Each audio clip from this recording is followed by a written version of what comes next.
Welcome to part 2. If you took the red pill and you're still with me, good for you. Lots of revealing information coming up now, so let's get started. According to Dr. Magda Havas of Trent University, people exposed to microwave oven radiation for just 3 minutes, and microwaves often leak radiation, can experience severe reactions in heart rate changes and altered heart rate variations, indicating an alarm response to stress. Microwave ovens can also cause the type of blood sugar spikes connected with diabetes. I recorded this microwave radiation test about 10 years ago. Though I may have changed a bit, these high meter readings have not. So we've got the meters turned on. We're ready to do a test. I'm going to just turn the microwave on. There is some water in there. And watch what happens. Both of them are pegged. They're very high readings. And I can still come back. I'm standing now a couple of feet in front of the microwave, right? And these readings are way in the danger zone. I'm 2 or 3 feet away, probably 3 feet. So when you're in the kitchen, okay, and if you have a microwave and you have it running for 10 or 20 minutes or you're doing something, you're getting bombarded with a dangerously high level of EMFs. And are smart meters really so smart? Doctors have reported a huge increase in health issues, including cardiac issues, after smart meters were fitted onto people's homes. If you have or are thinking about putting a smart meter on your home, I suggest you look into this. It's more than just about cell phones and smart meters, though. Our electricity generates radiation that not only can build up over time, it can be deadly. The tragic deaths at the brand new La Quinta Middle School were caused by bad wiring and should never have happened. Today, though, not only are there ways to reduce your exposure, but scientists have found ways to make this radiation harmless. Check out the Electrosmog Hamburg project on YouTube.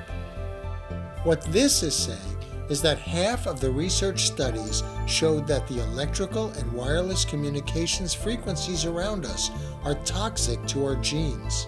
And that's bad news. If they ever start using 5G wireless, you can bet that your health will start to deteriorate so fast it will make your head spin around. And by the way, cordless home phones, they're more dangerous than cell phones. Here's a couple of bullet points. Exposure to EMFs as low as 2 milligauss, what they can do. And the symptoms of EMF toxicity, which could just be coming from home wiring or your electric blanket. And I just want to cover it because most doctors don't have a clue and they don't look at this. So neurological, there's a whole range. Cardiac, a whole range. Respiratory, and so forth. All can be coming or certainly aggravated from electromagnetic field radiation. Here are a few more random meter readings to give you an idea of the levels of electromagnetic radiation we might be exposing ourselves to every day.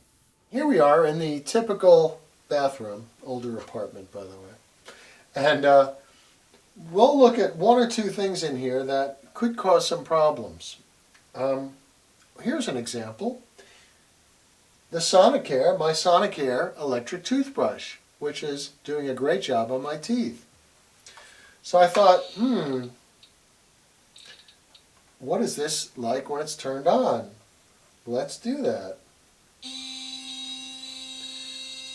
The meter is about as high as it can get. So this means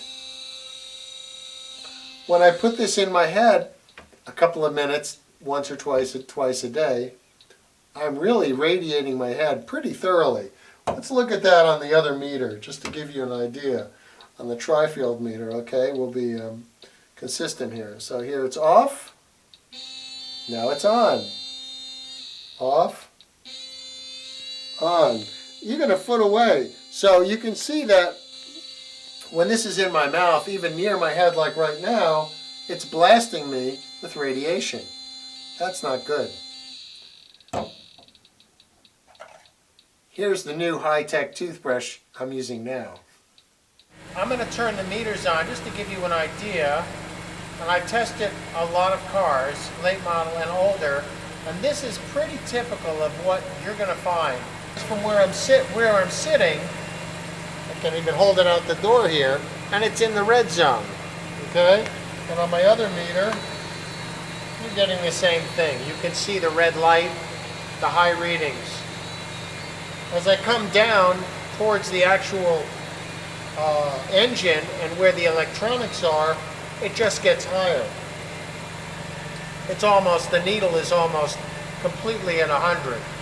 That's why a lot of times they say, anyway, when you're driving long distances, you're in the car for hours, you just really feel tired when you get out. I don't know if that's the whole reason, but this is probably part of it. You're getting drained, literally. I'm finding the same thing on the passenger side. It's a little better in the back seat. Now, if I was driving a Prius or one of the hybrids, what we found is that it's still fairly high. What's different is the back seat, where the batteries and voltage regulators and things like that are even higher. We spend a lot of time in our cars, and this is not healthy at all.